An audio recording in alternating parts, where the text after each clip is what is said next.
¿Estás preparado para navegar el laberinto de la pared abdominal como un cirujano? Hola, soy el Dr. Javier Oliva, especialista en cirugía general, y hoy vamos a diseccionar la anatomía quirúrgica de la pared abdominal, porque cada centímetro cuenta. Descubrirás por qué sus capas son como una armadura y cómo evitar errores en la cirugía de las hernias y qué estructura nunca debes dañar. Vamos a ello. En la cuarta semana de gestación, el mesodermo se divide en somático y esplénico. El somático forma músculo y el esplénico forma las vísceras. El intestino protruye el cordón umbilical porque crece más rápido que la cavidad abdominal y ocupa más espacio. Y si no vuelve, se convierte entonces en un enfalocele. Imagina que el cordón umbilical es como un almacén temporal que guarda los órganos intraabdominales hasta alrededor de la 10ª semana. También es importante conocer el descenso de los testículos. Esto se produce por el canal peritoneo vaginal, lo cual puede dar lugar a testículos ectópicos, hernias, criptorquidia, entre otras alteraciones. Si ocurre algún error en este proceso. La pared abdominal está constituida por capas, formando una especie de armadura para proteger las vísceras intraabdominales, de la piel hasta la más interna, que es el peritoneo, la cual está en contacto directo con las vísceras intraabdominales. Las capas más externas son la piel y el tejido celular subcutáneo, y este, a su vez, se subdivide en fascia de Camper y escarpa. Algunas personas también agregan aquí la fascia innominada o de Gallaudet. Esta última recubre el músculo oblicuo externo.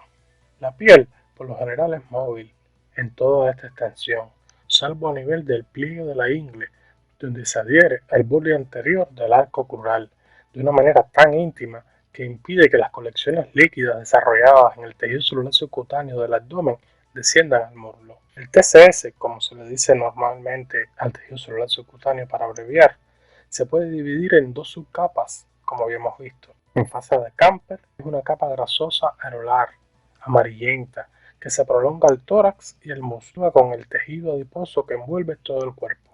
Los vasos y nervios cutáneos se hallan en estas capas. Las arterias que se encuentran aquí son ramas de la arteria femoral y son la arteria epigástrica, la pudenda y la circunfleja ilíaca. Todas estas ramas superficiales. Fascia de escarpa, una capa membranosa de fascia superficial, no grasosa, es decir, es un estrato más denso de tejido conjuntivo fibroso, en contacto con la aponeurosis del oblicuo mayor, cuya importancia clínica es que a este nivel tienen lugar las extravasaciones de orina y sangre. Esta fascia pasa por encima del ligamento inguinal y se continúa con la fascia lata del muslo. La aproximación de la fascia de escarpa en la cirugía ayuda a que la piel se alinee tras las incisiones quirúrgicas. Los músculos se encuentran intermedios entre las capas superficiales y las profundas y los podemos dividir en anchos o largos o laterales y anteriores. Empecemos por el oblicuo externo o oblicuo mayor. Este músculo es par, es decir, se encuentra a ambos lados del abdomen y son los más grandes y gruesos de la musculatura plana de la pared anterolateral del abdomen. Se originan en las 7 últimas costillas y se dirigen de la cara superolateral a la inferomedial. Esta es la dirección de sus fibras. Las fibras más posteriores descienden para insertarse en la mitad anterior de la cresta ilíaca. Las fibras musculares dan lugar a una aponeurosis plana y robusta en la línea medio-clavicular, que pasa por delante de la vaina del recto e insertan medialmente en la línea alba. Las fibras en V invertida forman el ligamento inguinal y ahí se esconden las hernias inguinales. Está cubierto por una muy delgada capa vascularizada denominada fascia nutricia o innominada de Gallaudet, como ya habíamos visto. Está constituida por fascículos carnosos que ocupan la parte superexterna de la región. Estos fascículos son continuados hacia adentro por una fuerte aponeurosis que constituye la aponeurosis de inserción del músculo. Los fascículos superiores, siguiendo una dirección transversal, pasan por delante del recto mayor del abdomen y van a terminar en la línea alba o línea blanca. Son los que nacen en la espina ilíaca anterosuperior. Estos se dirigen oblicuamente hacia abajo y adentro, siguiendo el pliegue de la ingle, donde forman una cinta fuertemente tensa que es el arco crural. El ligamento de Gibbernard es la porción más inferior del ligamento inguinal, formada por las fibras del tendón del oblicuo mayor. Los fascículos medios se dirigen oblicuamente al pubis, dividiéndose antes de llegar a él en tres paquetes, dos superficiales, uno interno y otro externo, y otro profundo. El paquete superficial externo se inserta en la espina del pubis con la mayoría de sus fibras. El paquete profundo, conocido como ligamento de Coles, traspasa la línea media y en el lado opuesto se fija al borde superior del pubis y la cresta pectínea. Los tres fascículos del oblicuo mayor que se insertan en el pubis limitan un espacio triangular por el cual sale el cordón espermático, y que no es otro que el orificio externo o superficial del conducto inguinal. Si quieres un video sobre la anatomía quirúrgica de la región inguinal, déjamelo saber en la caja de comentarios. El ligamento inguinal, o ligamento de Poupart, o ligamento de Falopio, o también conocido como arcada crural, es la parte inferior engrosada del oblicuo mayor. Va desde la espina ilíaca anterosuperior, en la parte lateral, hasta la rama superior del pubis. El oblicuo menor, u oblicuo interno, nace en la fascia del músculo ilipsoas, bajo la mitad lateral del ligamento inguinal, a partir de los 2/3 anteriores de la cresta ilíaca y de la fascia lumbodorsal. Sus fibras siguen un trayecto opuesto a la del músculo oblicuo externo, es decir, de la cara inferolateral a la supromedial. Las fibras superiores se insertan en las 5 últimas costillas y en sus cartílagos. Las fibras centrales forman una aponeurosis en la línea semilunar, que se divide en la lámina anterior y posterior del revestimiento del músculo recto del abdomen. Por encima, esto por supuesto, de la línea semilunar de Douglas. Por debajo de la línea semilunar, la aponeurosis del músculo oblicuo interno sigue un trayecto anterior al músculo recto, como parte de la vaina anterior del músculo recto. Las fibras inferiores del músculo oblicuo interno tienen un curso inferomedial, paralelo al cordón espermático. Insertan en el pubis, entre la sínfisis y el tubérculo púbico. Algunos fascículos musculares inferiores acompañan al cordón espermático hasta el escroto, en forma del músculo cremaster. El músculo transverso del abdomen es el corset natural. Si se lesiona, aparecen las hernias de Spiegel. Es el músculo más pequeño de los de la pared anterolateral del abdomen. Nace en los 6 últimos cartílagos costales, las apófisis espinosas de las vértebras lumbares, donde forma una parte de la fascia lumbosacra. La cresta ilíaca y la fascia del músculo iliopsoas por debajo del tercio lateral del ligamento inguinal. Estas fibras tienen un curso transversal y dan origen a una lámina aponeurótica plana que pasa detrás del músculo recto del abdomen, por encima de la línea semilunar y por delante de este, por debajo de la línea. Las fibras inferiores del músculo transverso del abdomen, que tienen su origen en la fascia del músculo ilioxoa, siguen un trayecto inferomedial, junto con las fibras inferiores del oblicuo interno. Estas fibras crean el arco aponeurótico del músculo transverso del abdomen, situado por encima del triángulo de Hesselbach. Se trata de una referencia anatómica importante para la reparación de las hernias inguinales, en particular para la técnica de Bassini y las reparaciones ligamentosas de Cooper. El triángulo de Hesselbach es donde ocurren las hernias inguinales directas y está delimitado por el ligamento inguinal por debajo, el borde lateral de la vaina del músculo del recto por delante y los vasos epigástricos inferiores por fuera. El suelo del triángulo se compone de la fascia transversal. El tendón conjunto es el tendón común a los fascículos inferiores de los músculos oblicuos menor y transverso. El músculo recto abdominal, ojo con sus bisecciones tendinosas, que son los botones del six-pack. Los músculos rectos del abdomen son músculos pares que surgen como cordones largos, planos y triangulares, con una extensión mayor en su origen, en las caras anteriores de los cartílagos costales quinto, sexto y séptimo, que en su extensión en la cresta y sínfisis del pubis. Cada músculo se compone de fascículos largos y paralelos, interrumpidos por 3 a 5 inserciones tendinosas, dando lugar al popular six-pack. Estas inserciones tendinosas irregulares proporcionan la inserción del músculo recto abdominal a la vaina anterior del recto. Estos músculos se sitúan adyacentes y solo separados por la línea alba. Están contenidos dentro de una vaina facial, la vaina del recto, derivada de las aponeurosis de los tres músculos abdominales planos. Por encima de la línea semilunar, la vaina facial envuelve completamente el músculo recto abdominal con las láminas oblicua externa y anterior de la aponeurosis del músculo oblicuo interno, que pasan por delante del músculo recto, y las aponeurosis de las láminas posteriores del músculo oblicuo interno y el transverso, y la fascia transversal, que lo hacen por detrás. Debajo de la línea semilunar, todas estas capas faciales discurren delante del recto abdominal, salvo la fascia transversal.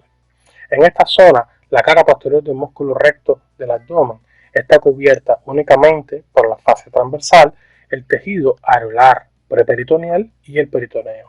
La línea alba mantiene los músculos rectos del abdomen cerca de la línea media anterior y se compone de una banda de fibras densas y entrecruzadas de la aponeurosis de los músculos abdominales. Se extiende desde la apófisis sifoidea hasta la sínfisis del pubis y es mucho más ancha por encima del ombligo que por debajo de este, lo que facilita la práctica de incisiones quirúrgicas en la línea media infraumbilical sin interesar la vaina del recto, ya sea derecha o izquierda. El músculo piramidal es un músculo inconstante, presente en el 20% de las personas y se considera un músculo vestigial. Es pequeño y, como su nombre indica, de forma triangular, que se encuentra en la región inferior del abdomen, anterior al músculo recto, y se origina cerca de la sínfisis del pubis y se inserta de 5 a 8 centímetros por encima del pubis en la línea alba. Fibras musculares discurren verticalmente del pubis a la línea alba y miden entre 3 y 10 centímetros de longitud y no participa activamente en los movimientos abdominales. Solo tiene alguna función en la tensión de la línea alba, manteniendo la estabilidad del abdomen. La fascia transversal sería la próxima capa, y ella cubre la superficie profunda del músculo transverso del abdomen y forma un revestimiento facial completo, junto con sus diversas prolongaciones alrededor de la cavidad abdominal. Esta capa de fascia tiene el nombre regional de los músculos a lo que reviste. Ejemplo sería la fascia del músculo iliopsoas, fascia del músculo obturador, etc.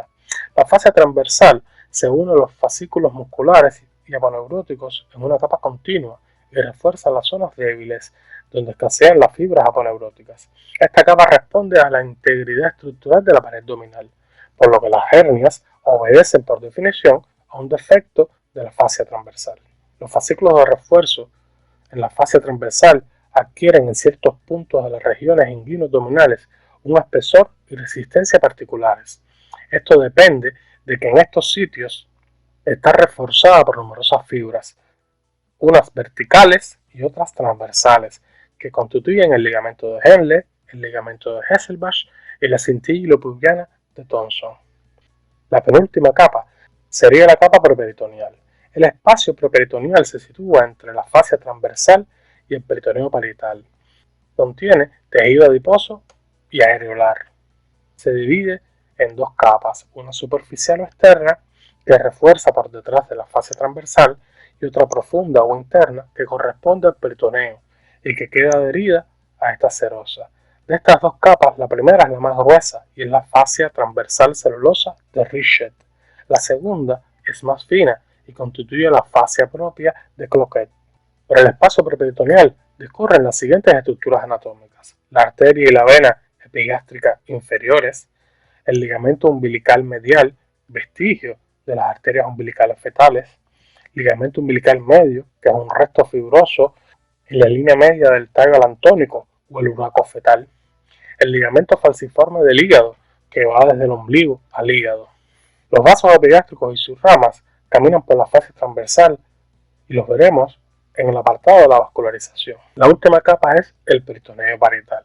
Es la capa más interna de la pared abdominal y se compone de un estrato fino de tejido conjuntivo denso, irregular, cubierto en su superficie interna por un estrato único de mesotelio escamoso. El peritoneo cerca del conducto inguinal nos ofrece cierto número de depresiones que se designan con el nombre de fositas inguinales. La pared anterolateral del abdomen recibe su perfusión sanguínea de las 6 últimas arterias intercostales y 4 arterias lumbares, las arterias epigástricas superiores e inferiores y arterias ilíacas circunflejas profundo. Los troncos de las arterias intercostales y lumbares, junto con los nervios intercostales, ilipogástrico e ilioinguinal, se dirigen entre los músculos transversos del abdomen y oblicuo interno.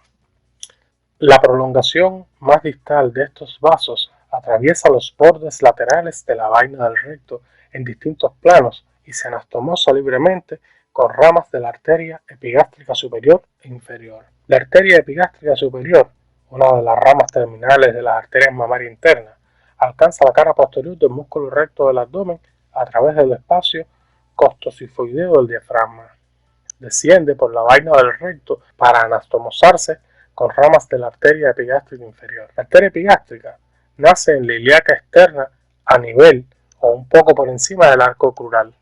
De allí se dirige transversalmente de fuera a adentro, pasando por encima de la vaina ilíaca externa. Al llegar debajo del orificio interno del conducto inguinal, se encorva sobre sí misma para dirigirse oblicuamente hacia arriba y adentro.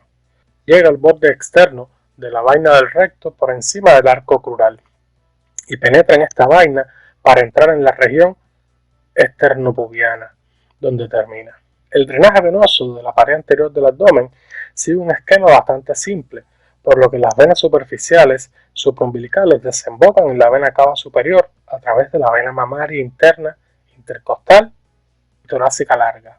Las venas infraumbilicales, es decir, epigástrica superficial, ilíaca circunfleja y pudenda, convergen en el hiato safeno en la ingle y desembocan en la vena safena, haciéndose tributarias de la vena cava inferior.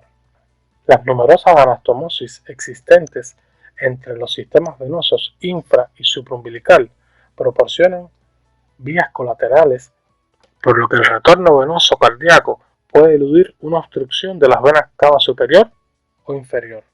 La irrigación linfática de la pared abdominal sigue un patrón parecido al drenaje abdominal. Los vasos linfáticos de la región supraumbilical drenan hacia los ganglios linfáticos axilares, mientras que los de la región infraumbilical lo hacen en los ganglios inguinales superficiales.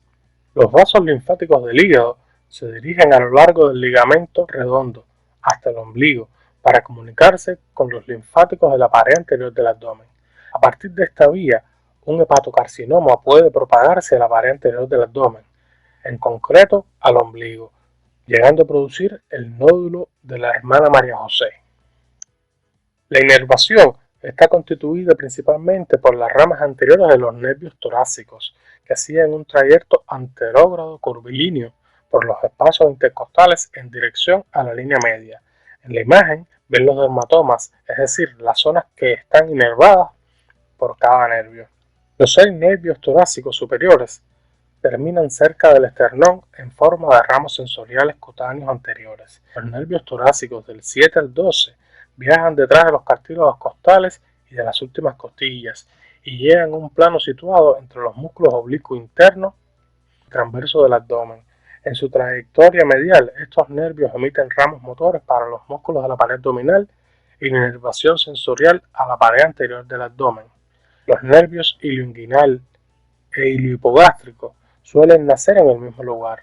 Los ramos anteriores del 12º nervio torácico y del primer nervio lumbar, y proporcionan inervación sensorial al hipogastrio y a la pared inferior del abdomen.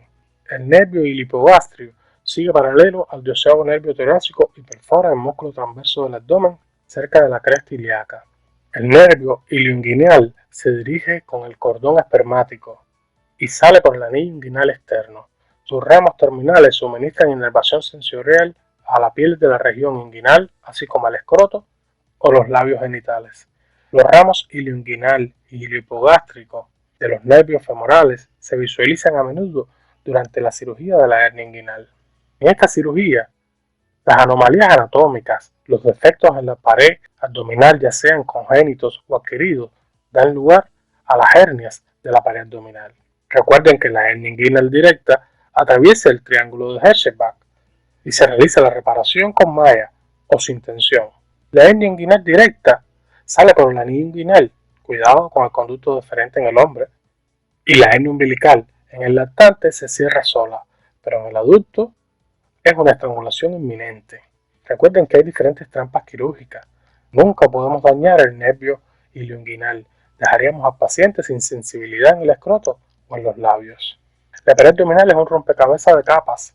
Conocerla evita las hernias, los hematomas y diferentes errores en el quirófano. Domínala y salva vidas. Aquí les dejo un video sobre la preparación preoperatoria que requieren los pacientes de forma general. Si quieres un video sobre técnicas quirúrgicas de las hernias, lo dejas saber en los comentarios. Suscríbete y activa la campanita. No te pierdas mi contenido. Ayúdame a crecer.